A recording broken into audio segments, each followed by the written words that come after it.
Manhã, nós utilizaremos no final da nossa mensagem desta manhã esta folhinha aqui, qual é o seu ministério. E eu precisava pedir a ajuda dos irmãos que estão responsáveis para distribuir, que o façam nesse momento, para que no final do culto todo mundo já esteja com a folha a postos. Pode ser assim? Temos a folha, temos caneta também. E outros irmãos que puderem ajudar na distribuição, nós agradecemos bastante. Tá? E enquanto os irmãos estão distribuindo essa folha, me permitam aqui só fazer alguns destaques de algumas atividades que temos ainda para hoje e para esta semana. Logo após o culto, nós teremos uma breve reunião com o Ministério Diaconal, convocada pelo nosso presidente, o irmão Abel. E essa reunião será lá no gabinete pastoral, tá bom? A sala 14 teremos ensaio, então faremos a reunião lá no gabinete pastoral. Gostaria também de pedir aos irmãos uma palavra importante para as irmãs. Na próxima quinta-feira, nós teremos a reunião do Departamento Feminino da Associação Oeste e convidamos todas as irmãs da nossa igreja para estarem presentes aqui próxima quinta-feira, dia 15, às 15 horas, reunião do Departamento Feminino da Associação Oeste. Na sexta-feira, irmãos, nós teremos o nosso retiro de casais ali em Passa Quatro. Se você ainda deseja se inscrever, domingo passado tivemos inscrições de mais 2 casais, se eu não estiver enganado. Procure ainda hoje o Kleber e a Marinete, ou qualquer irmão do Ministério de Casais, e faça, portanto, a sua inscrição. Ainda existe essa possibilidade. Ok? Hoje à noite nós teremos o pastor Marcelo pregando conosco. O pastor Marcelo é missionário de missões nacionais, membro da nossa igreja, e ele estará nos trazendo a mensagem da palavra do Senhor.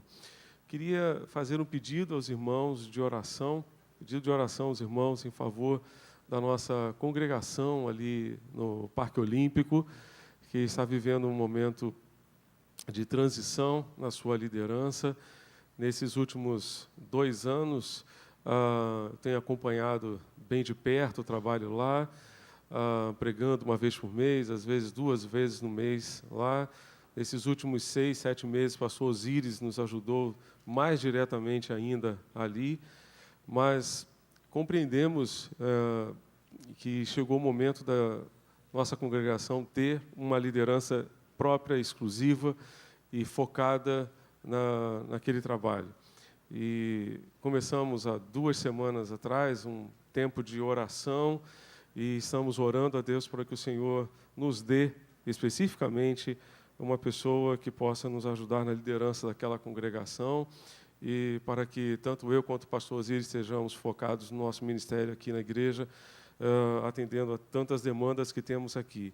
Então, peço que os irmãos orem a Deus para que nos ajude nesse tempo. Os irmãos perguntaram se eu tinha alguém para indicar, eu preferi não indicar ninguém e deixar por conta do Senhor. E, a partir de hoje, os membros da congregação terão a oportunidade de indicar nomes que serão analisados de acordo com o perfil que fomos traçando e traçamos juntamente com os irmãos. E esses nomes serão fruto da nossa oração, alvo da nossa oração, melhor dizendo, e também da nossa análise de acordo com esse perfil que foi traçado. Eu peço que os irmãos orem para que Deus conduza esse processo e que, num tempo muito curto, nós possamos estar aqui totalmente dedicados, com uma outra liderança ali no Parque Olímpico, também totalmente dedicada àquele ministério. Amém? Queria pedir aos irmãos para abrirem suas Bíblias, então. Acho que todo mundo já tem a sua folhinha. Guarde essa folhinha, por favor. Se você precisa de caneta, você deixa a sua caneta aí a postos. Temos canetas também à disposição dos irmãos que precisarem. Só não esqueça de devolver a caneta no final, tá? Abra sua Bíblia, por favor, em Isaías, capítulo 6. Hoje é o dia de missões mundiais. E coisa linda ver aquele garoto se comprometendo ao orar pelas nações. A orar pelas nações. O Caleb, que vocês viram naquele vídeo, é um servo de Deus que não se chama Caleb. Caleb é um nome missionário que ele adotou. Participou em 2012 da operação ali nas Olimpíadas, em Londres. Marcos Felipe esteve evangelizando junto com ele ali num bairro muçulmano. Ele mora num país no norte da África e tem sido um instrumento de Deus para alcançar muita gente, né? E como é bom a gente ver a obra de Deus avançando. Eu quero encorajar você a assumir um compromisso de realmente orar a Deus em favor das nações, em favor dos povos que precisam tanto ter o conhecimento de Jesus como nós um dia tivemos. Amém? Missões começa com o joelho dobrado. Graças a Deus por isso. Estamos juntos em Isaías capítulo 6, de 1 a 8. Isaías 6, de 1 a 8. Diz o seguinte: no ano em que o rei Uzias morreu, eu vi o Senhor assentado num alto trono e exaltado, e a aba de sua veste enchia o templo. Acima dele estavam serafins, cada um deles tinha 6 asas, com 2 cobriam o rosto, com 2 cobriam os pés, e com 2 voavam, e proclamavam uns aos outros: Santo, Santo, Santo é o Senhor dos exércitos, a terra inteira está cheia da sua glória. Ao som de suas vozes, os batentes das portas tremeram, e o templo ficou cheio de fumaça. Então eu gritei: ai de mim, estou perdido, pois sou um homem de lábios impuros e vivo no meio de um povo de lábios impuros. Os meus olhos viram o Rei, o Senhor dos exércitos. Logo então, um dos serafins voou para mim, trazendo uma brasa viva que havia tirado do altar com uma tenaz. E com ela tocou a minha boca e disse: veja, isto tocou os seus lábios, por isso a sua culpa foi removida, ou será removida, e o seu pecado será perdoado. Então ouvi a voz do Senhor conclamando: quem enviarei? Quem irá por nós? Eu respondi: eis-me aqui, envia-me. Amém? Pai Celeste, nós estamos aqui diante da Tua palavra e pedimos, ó Deus, que Tu ministres, ó Deus, a Tua palavra aos nossos corações, conforme as nossas necessidades. Pedimos, ó Deus, que Tu sejas com a Tua igreja neste tempo, ao longo de toda esta semana, que possamos ver a Tua glória manifesta, Senhor, no ministério da igreja, Senhor, em tudo aquilo que estivermos fazendo, que possamos ver o Senhor agindo com poder e graça no nosso meio. Pedimos a Tua bênção, Senhor, amado, em favor, ó Deus, das mulheres que estarão reunidas com a Associação Oeste na próxima quinta-feira, os casais estarão reunidos no seu retiro, ó Deus, ali em Passa Quatro, a partir de sexta-feira até domingo que vem. Pedimos, ó Deus, que Tu abençoes a nossa congregação, ó Deus, nesse processo de mudança, de transição na sua liderança, que, ó Deus bendito, Tu estejas conduzindo este processo conforme a Tua boa, agradável e perfeita vontade, de acordo com aquilo que está no Teu coração.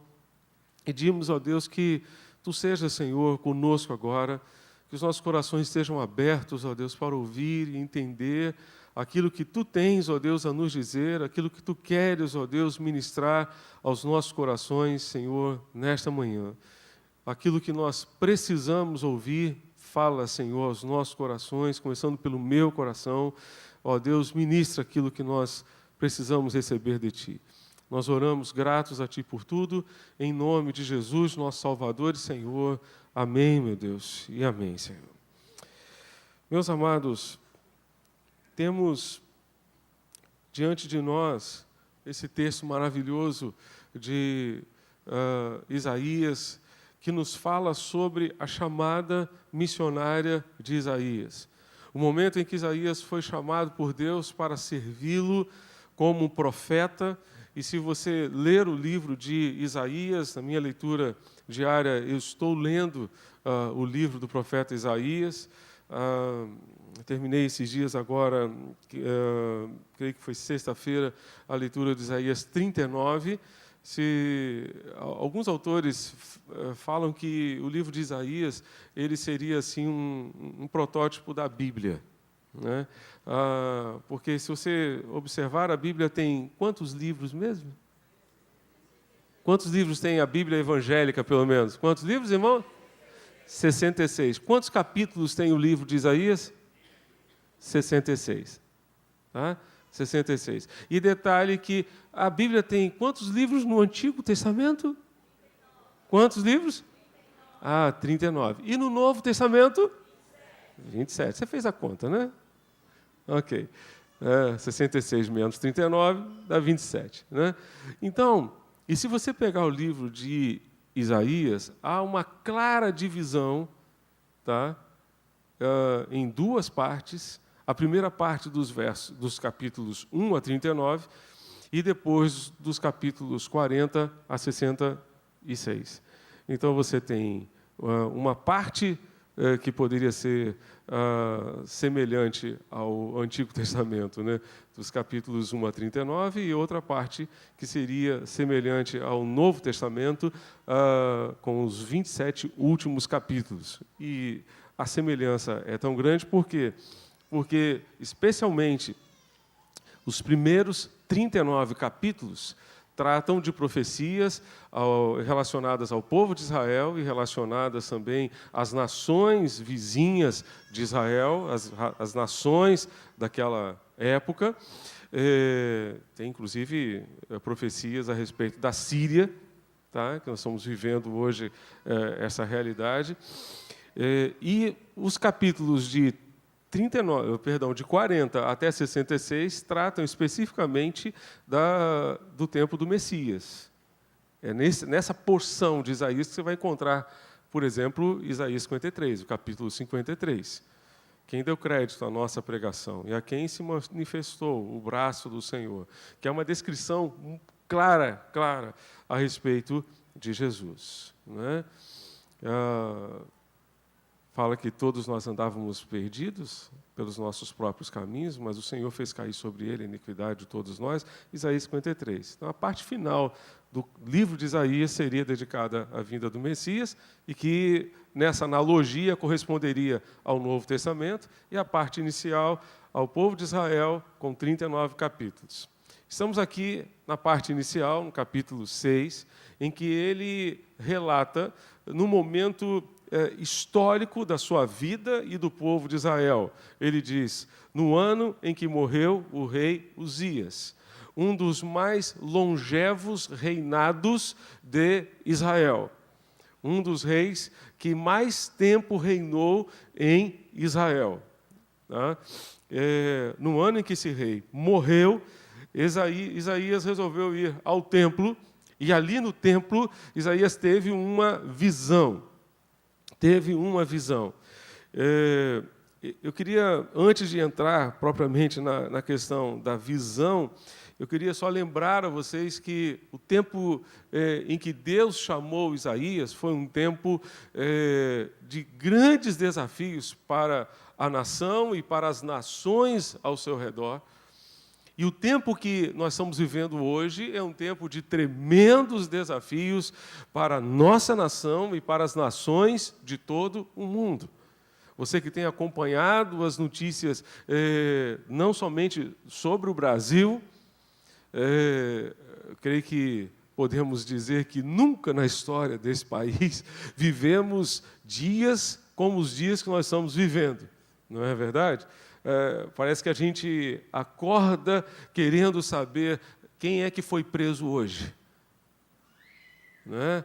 Ou quem é que foi solto hoje, né?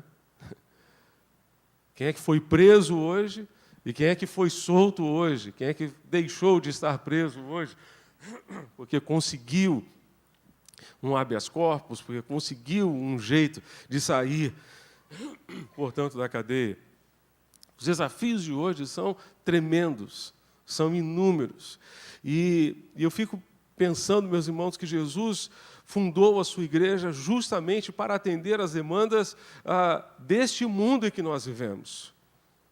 Qual foi o sonho de Jesus quando disse, eu edificarei a minha igreja? Que tipo de igreja o Senhor Jesus sonhou edificar, sonhou fundar? Hoje, como igreja, nós estamos, de fato, vivendo o ideal de Jesus. Estamos vivendo de acordo com o sonho do Senhor, estamos cumprindo a nossa missão. Qual foi a missão que Jesus nos deixou? E antes de falar da missão que Jesus nos deixou, uma pergunta, quem é a igreja? Quem é a igreja? A igreja é esse templo, a igreja é a instituição. Quem é a igreja? Nós somos a igreja. Eu e você somos a igreja. E qual foi a missão que Jesus deixou para essa igreja? Ide, fazei discípulos de todas as nações. Não é só na nação brasileira, de todas as nações, batizando-os em nome do Pai, do Filho e do Espírito Santo, ensinando-os a guardar todas as coisas que eu vos tenho mandado, e eis que estou convosco todos os dias, até a consumação dos séculos. O que Jesus nos mandou fazer, simplesmente discípulos. Isso foi o que Ele mandou a mim e a você fazermos. Estamos fazendo? Estamos fazendo? Domingo passado, eu lembrei aos irmãos que o mês de fevereiro, janeiro e fevereiro já tinham passado, né? E nós assumimos um grande desafio no início do ano, no final do ano passado, de que, ao longo deste ano, nós faríamos pelo menos um discípulo.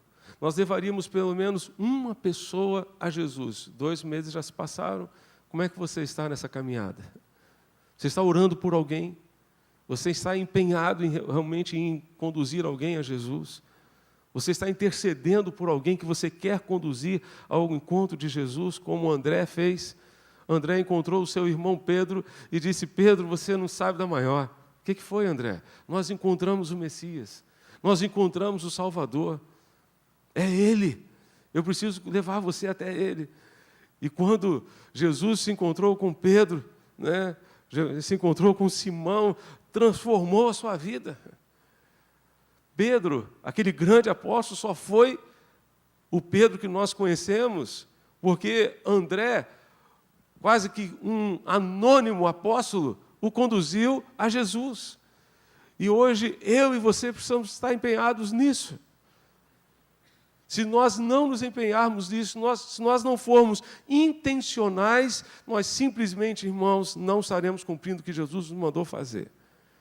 E aquele dia será um dia muito difícil para mim, para você, para cada um de nós, se nós não estivermos empenhados nisso. Porque o Senhor poderá nos perguntar naquele dia, você fez o que eu lhe mandei fazer?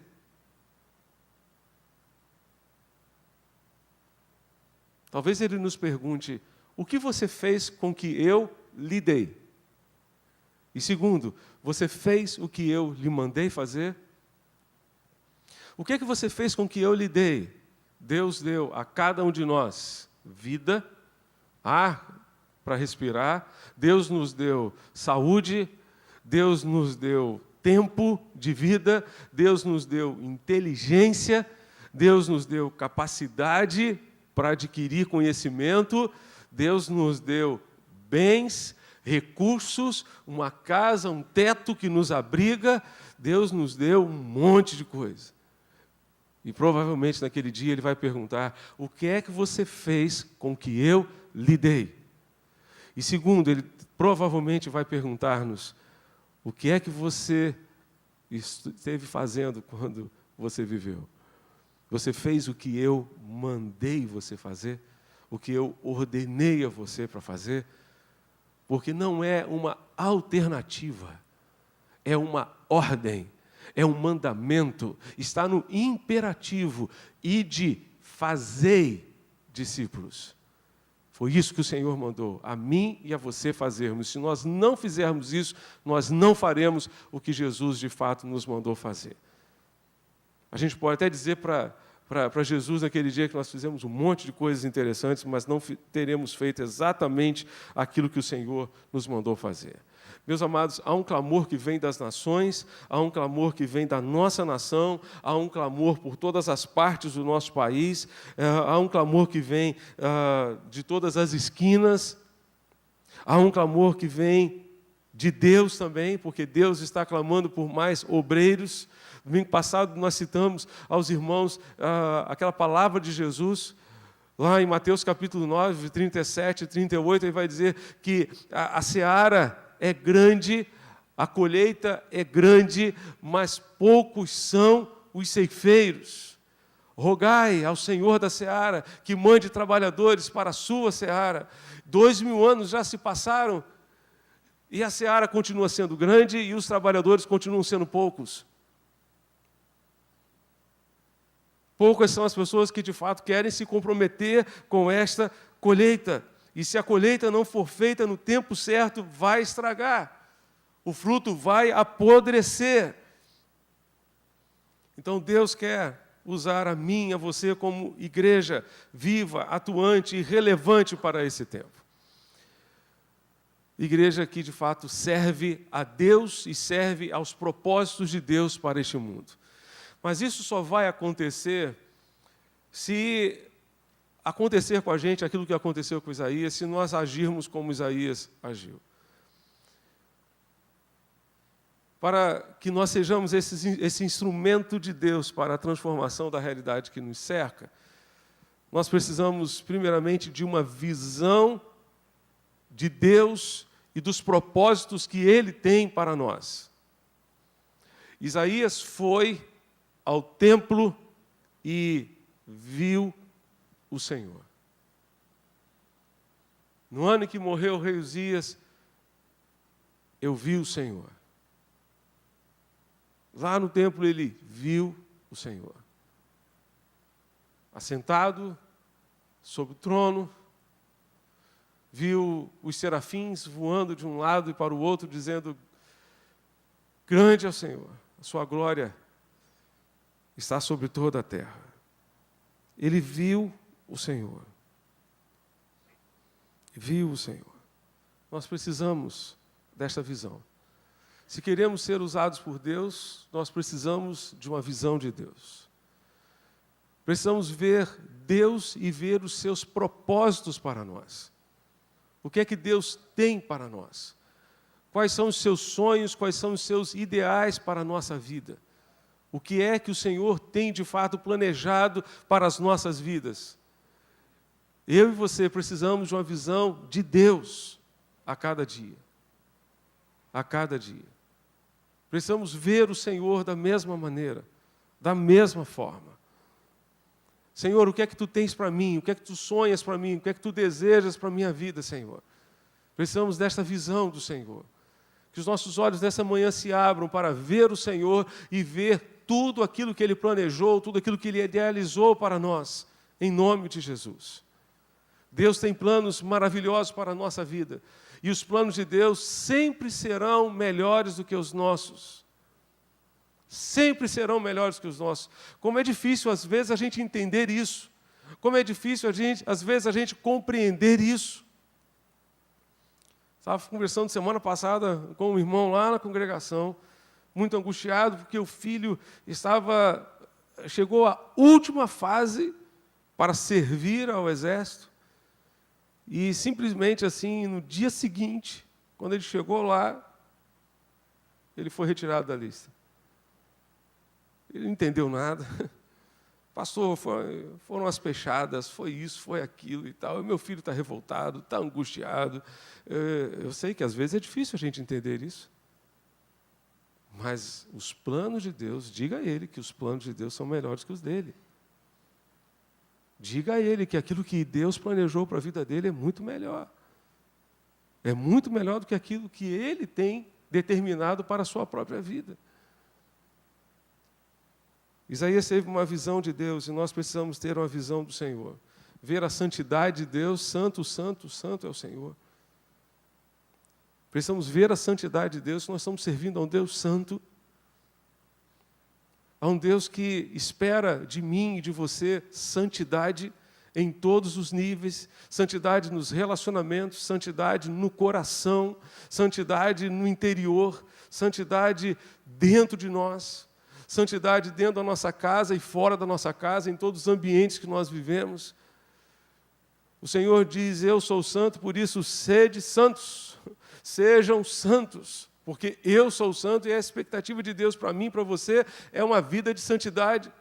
Quando nós vemos o Senhor, nós vemos a santidade de Deus e vemos que Ele espera de cada um de nós uma vida também de santidade. Se queremos ser úteis a Deus, precisamos viver uma vida de santidade, precisamos ver o Senhor. Mas precisamos ver também, irmãos, em segundo lugar, a nós mesmos. A melhor forma de enxergar-nos é olhando para Deus. Porque Deus é como um espelho que reflete a nós mesmos, que reflete a nossa realidade diante dEle. A melhor forma de estabelecermos o nosso autoconhecimento, de conhecermos a nós mesmos, é nos enxergando no espelho de Deus. Inclusive, a palavra de Deus é um espelho que reflete a nossa realidade diante de Deus. Quando Isaías viu o Senhor, ele viu a si mesmo. Viu a si mesmo. E nós precisamos dessa visão de nós mesmos também. Precisamos ver o Senhor e ver a nós mesmos. Por quê? Porque quando Isaías olhou para si mesmo, ele disse, ai de mim, sou um homem de lábios impuros e habito no meio de um povo de impuros lábios, e os meus olhos viram o Senhor.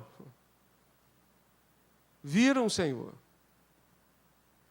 Eu não sei o que rolava na língua de Isaías.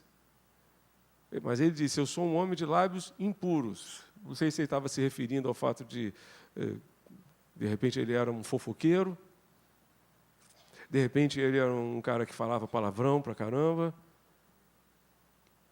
de repente, ele tinha uma língua destrambelhada, que não se controlava, que não falava palavrão e nem falava dos outros, mas falava demais, falava o que não devia, não estava atento, né, a recomendações, como a recomendação de Paulo aos Efésios, no capítulo 4, não saia da vossa boca nenhuma palavra torpe, nenhuma palavra podre, mas somente aquela palavra que transmita graça a quem ouve e que provoque edificação a quem ouve, que produza edificação.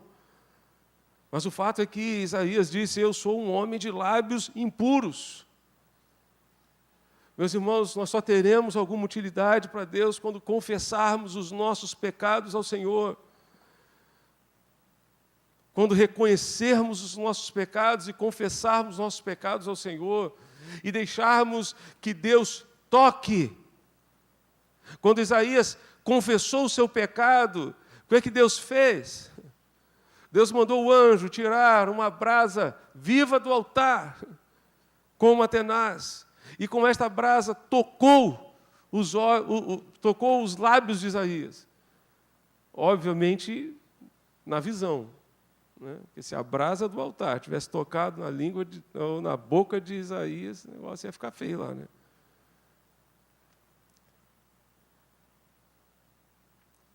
Mas Deus disse, olha, agora a sua iniquidade foi tirada. A sua iniquidade foi tirada. E Isaías, então, passou a ter novos lábios. Porque os seus lábios agora não seriam usados mais para falar palavrão, para fazer fofoca dos outros, para falar qualquer besteira. Os seus lábios agora passaram a ser usados por Deus para dizer, assim diz o Senhor. Assim diz o Senhor. E não existe coisa mais nobre para nós do que dizermos assim diz o Senhor. Os lábios de Isaías passaram a ser instrumentos de Deus para proclamar a palavra de Deus à nação de Israel e às demais nações ao seu redor. Aquele lábio impuro tornou-se um lábio útil a Deus, útil ao Senhor. Aquele lábio impuro passou a servir como um conselheiro de reis. Quando Ezequias fica doente e recebe a visita do pastor Isaías, Isaías é usado por Deus para dizer: olha, coloca a sua casa em ordem, arruma a sua vida, resolve os seus problemas, porque, majestade, o senhor vai morrer, tá? Não tem como sair dessa, não. E Isaías, então, quando está saindo do palácio, Deus diz a ele: volte lá e diga para o rei: eu ouvi a sua oração, e você vai viver pelo menos mais 15 anos. Você vai viver mais 15 anos. Vou dar mais 15 anos para você. Você vê lábios agora que antes eram usados para fins impuros, sejam eles quais forem, agora sendo usados para proclamar a palavra de Deus. Para proclamar a palavra do Senhor. Para anunciar, assim diz o Senhor. As pessoas ao nosso redor estão conseguindo ouvir a palavra de Deus por meio dos nossos lábios, estão conseguindo ter um referencial de Deus a respeito da sua palavra. Isaías conseguiu enxergar a si mesmo. Ele percebeu que havia uma situação na sua vida que precisava de tratamento, que precisava ser tratada, que precisava do toque de Deus para que ele tivesse alguma utilidade para Deus. A visão de Deus permitiu a Isaías perceber que havia coisas na sua vida que precisavam ser mudadas. Quando achamos que a nossa vida está certinha, que não tem nada para ser tratado por Deus, normalmente é porque a nossa visão de Deus não é perfeita. E se nós tivermos uma visão distorcida de Deus, nós teremos uma visão distorcida de nós mesmos. Não enxergaremos em nós exatamente aquilo que Deus quer nos mostrar. Não conseguiremos enxergar. Não conseguiremos enxergar. Precisamos dessa visão para entendermos o que Deus quer para nós e precisamos dessa visão para reconhecer aquilo que precisa do toque de Deus na nossa vida para que nós tenhamos, então, alguma utilidade para o Senhor. O Senhor vai nos usar na medida em que confessarmos os nossos pecados a Ele. Na medida em que dissermos: Senhor, eu sou um homem de lábios impuros, ou sou um homem de olhos impuros, ou eu sou um homem de pensamentos impuros, ou sou um homem ou uma mulher, né, de relacionamentos impuros. Deus vai ter que tocar ali. Deus vai ter que pegar uma brasa viva do altar para tocar ali. Mas se você fizer isso, você jamais será o mesmo. E de fato a sua vida será transformada. A vida de Isaías jamais foi a mesma depois daquele dia. A vida de Isaías jamais foi a mesma depois daquele dia em que ele viu o Senhor e viu a si mesmo. E viu a si mesmo. Precisamos de uma visão da glória de Deus, mas precisamos enxergar a cada um de nós e enxergar tudo aquilo que pode atrapalhar a nossa comunhão com Deus e o nosso relacionamento com Ele. Por isso precisamos pedir a Deus: Senhor, abre os meus olhos. Eu quero te ver, mas quero ver a mim mesmo também. Quero ver a mim mesmo, quero ver tudo aquilo que não combina com a tua santidade. Quero ver tudo aquilo que não combina com aquilo que tu és para mim.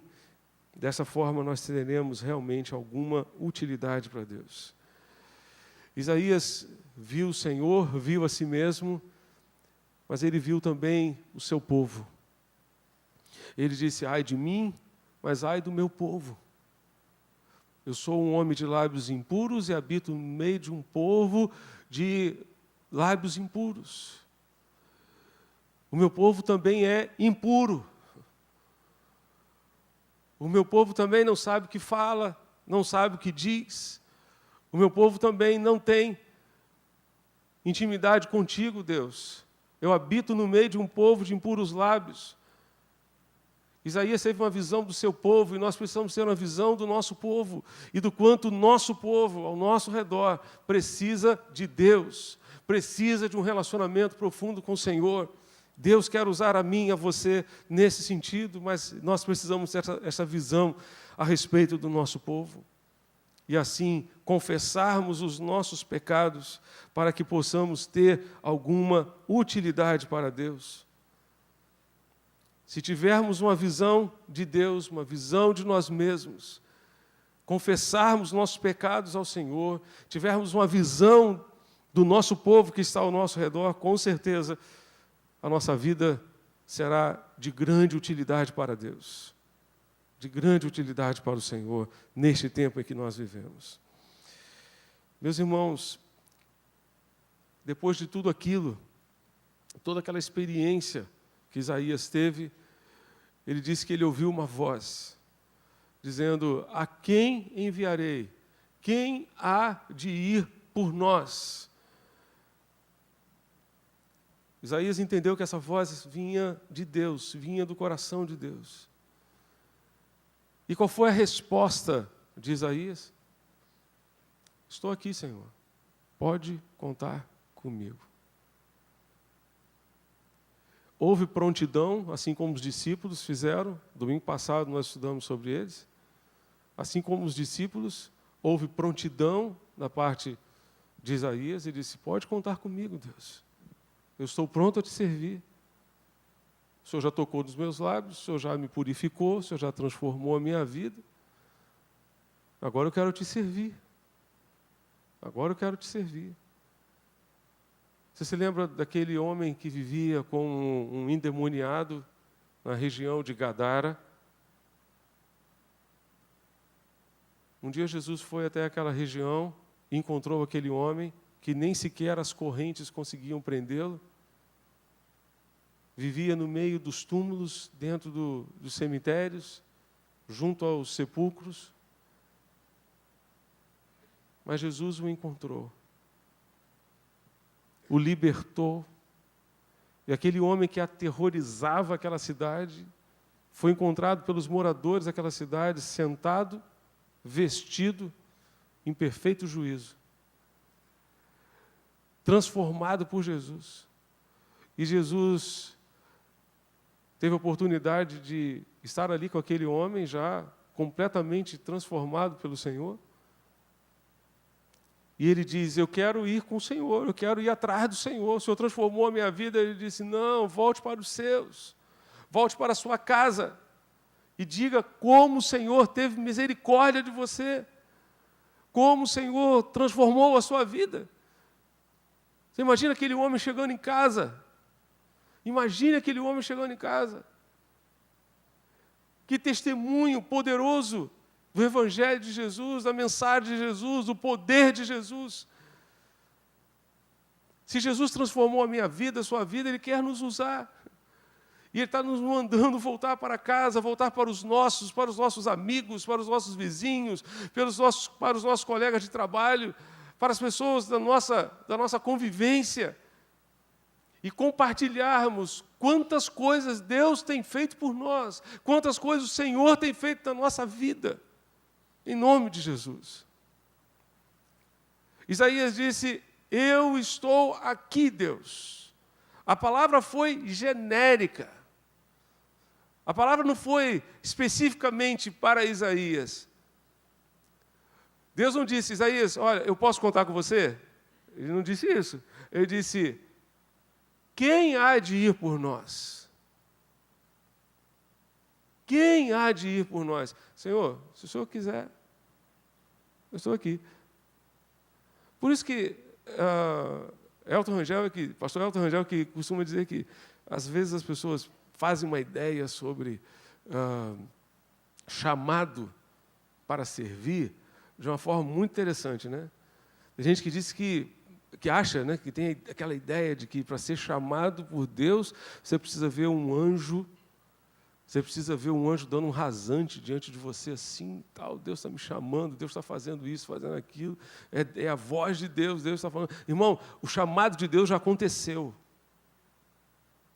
O chamado de Deus já aconteceu para todo mundo. Você acha que se você ousar dizer para Deus, Deus, pode contar comigo, você acha que Deus vai dizer, não quero não? Você acha? Deus não vai fazer isso. Se você está em dúvida quanto ao fato de que Deus chamou você, não tenha mais, porque Ele já chamou. Deu para entender? O que está faltando é a sua resposta, meu irmão. O que está faltando é simplesmente você dizer, pode contar comigo, Deus. Eu entendi, eu compreendi. Eu compreendi. E eu quero te servir. A maior inspiração que eu e você temos para servir a Deus está no próprio Deus, está no próprio Senhor Jesus Cristo.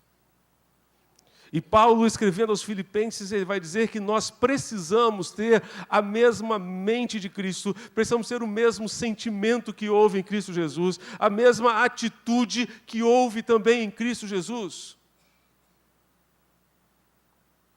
o qual, sendo Deus, não considerou por usurpação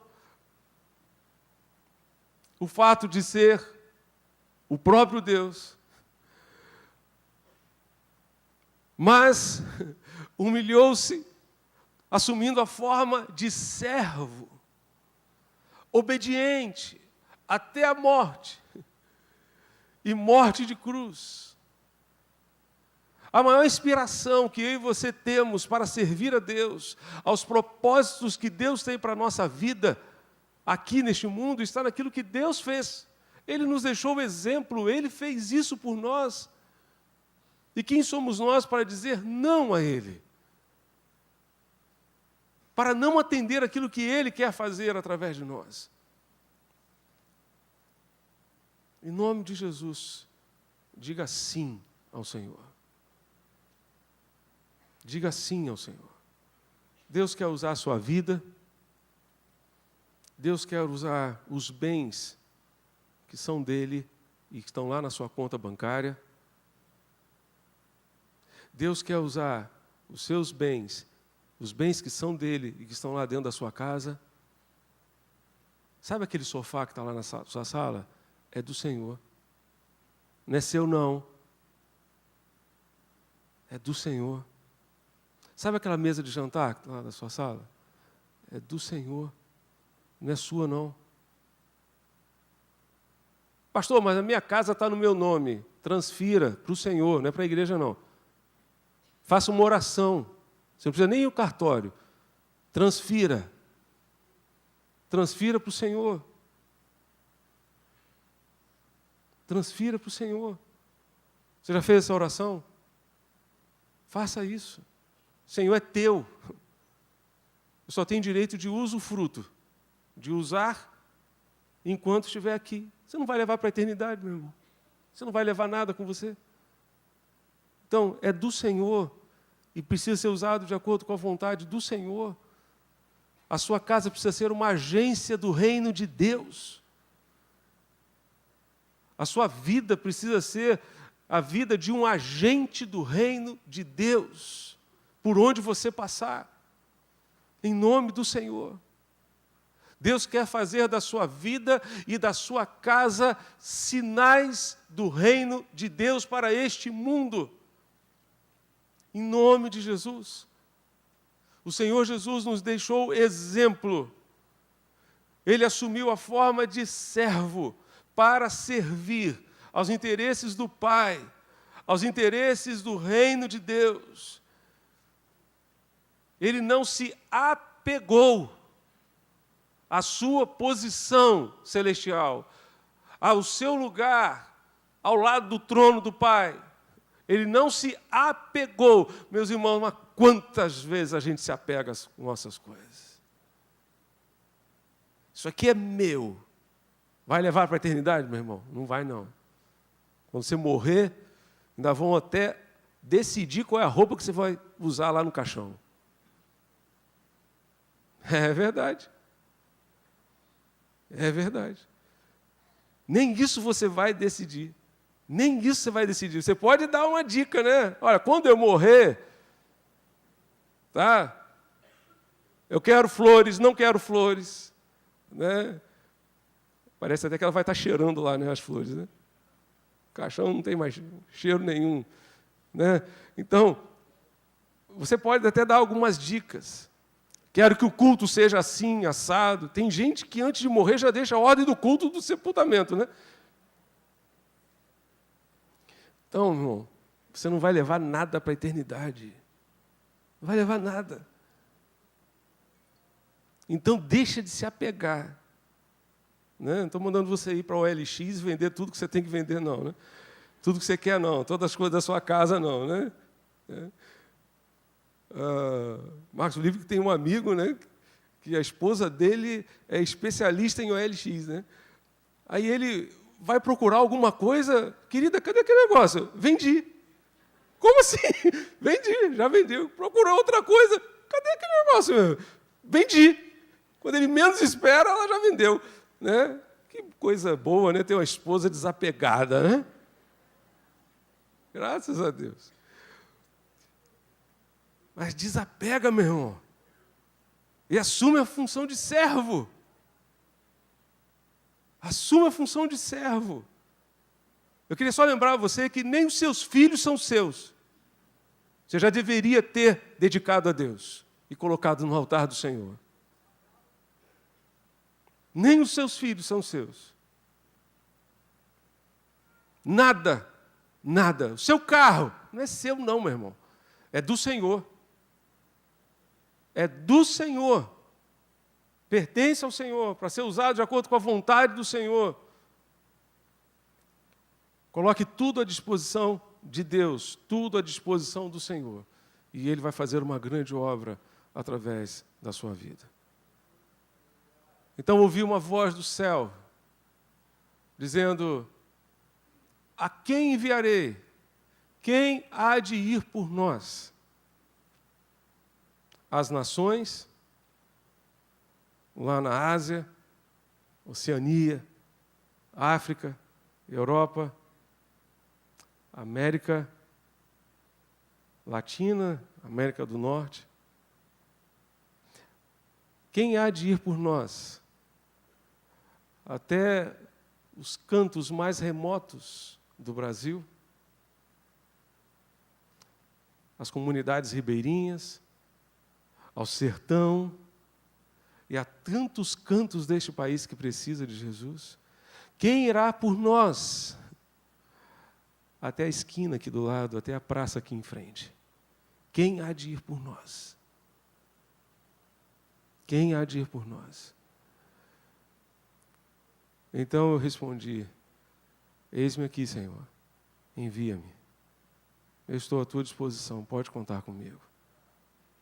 Pode contar comigo, eu estou à tua disposição.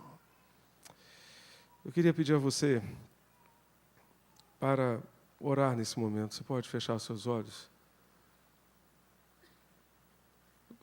Você pode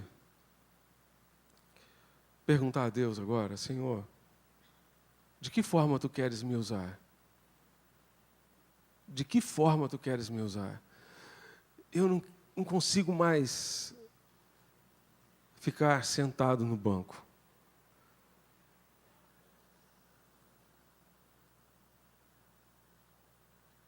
Tira-me, Senhor, da minha zona de conforto. Você quer fazer essa oração? Tira-me da minha zona de conforto.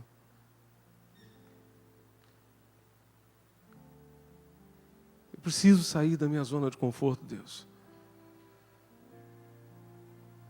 Quero ser instrumento do Senhor. Queria só lembrar você que os seus dias estão passando e os meus também. A vida passa, meu irmão.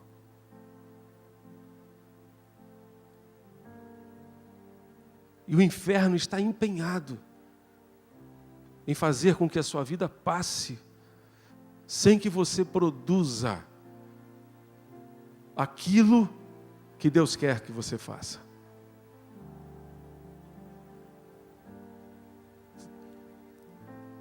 Então você pode dizer no fundo da sua alma: sonda-me, Senhor.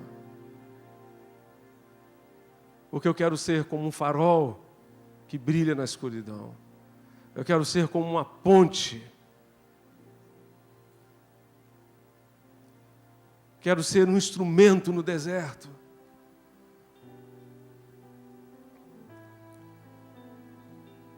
Usa-me. Usa a minha vida, Senhor. Usa a minha vida para te servir.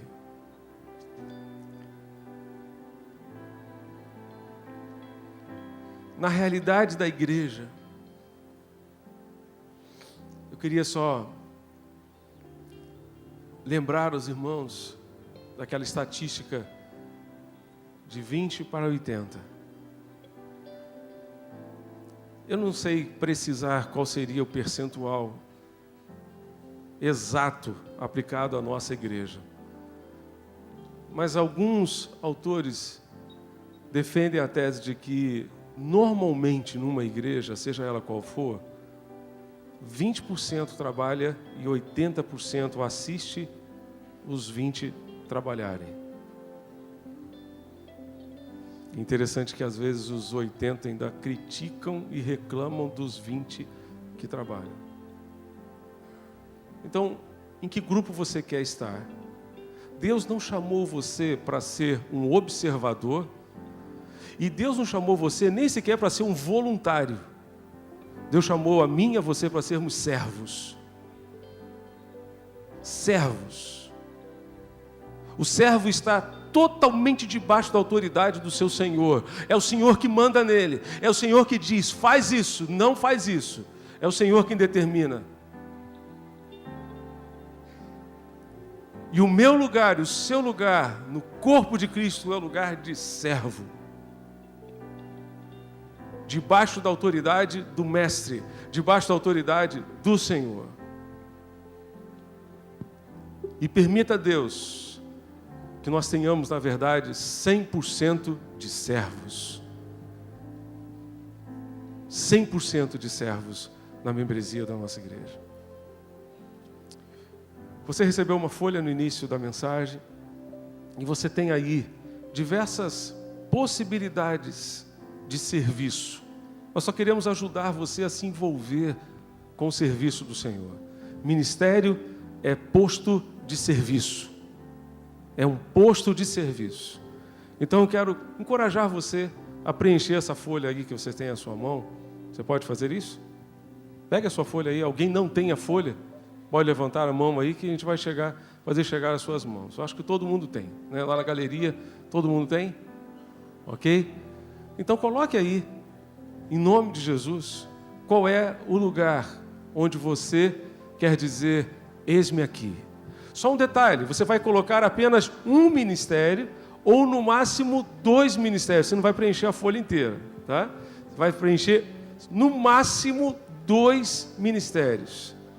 2 ministérios, 2 possibilidades em que você entende que Deus está chamando você para servi-lo, tá? Eu vou só deixar aqui para você. Na área de adoração, você pode servir na equipe de louvor, nos coros, na orquestra, artes, escola de música, sonorização, recepção. Na área de comunicação, filmagem, fotografia, impressos, multimídia, sites e mídias sociais. Na área de discipulado, na escola bíblica, integração dos novos crentes, liderar um pequeno grupo, saiu errado aí, tá, irmãos? Perdoem aí a revisão. Oferecer meu lar para hospedar um pequeno grupo.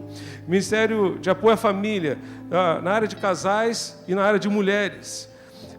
Na área de novas gerações, entre as crianças de 0 a 8, pré-adolescentes de 9 a 11, antigos juniores, adolescentes de 12 a 17 anos, jovens de 19 a 28 e jovens mais de 29 a 35, Ministério de Missões entre os surdos e o Ministério de Esportes, Ministério de Ação Social, administração, plantão operacional durante os cultos do domingo, cantina, Ministério de Homens, projeto Casa Viver. Depois você vai preencher colocando o seu nome e outras informações estão solicitando aqui, tudo com nome, com a letra bem legível, ok? Você já preencheu? Já preencheu? Pode preencher agora. Nós vamos ficar de pé e vamos cantar Usa-me, Senhor. Enquanto estivermos cantando, você que já preencheu a sua ficha, você pode sair do seu lugar, você vai dobrar essa ficha aí, tá bom? Você vai dobrar, dá para dobrar em 4, tá? E colocar aqui nas caixas de coleta aqui na frente e lá na galeria. Na galeria temos gasofilácios também? Temos? Ok. Pode colocar lá também na galeria, ok?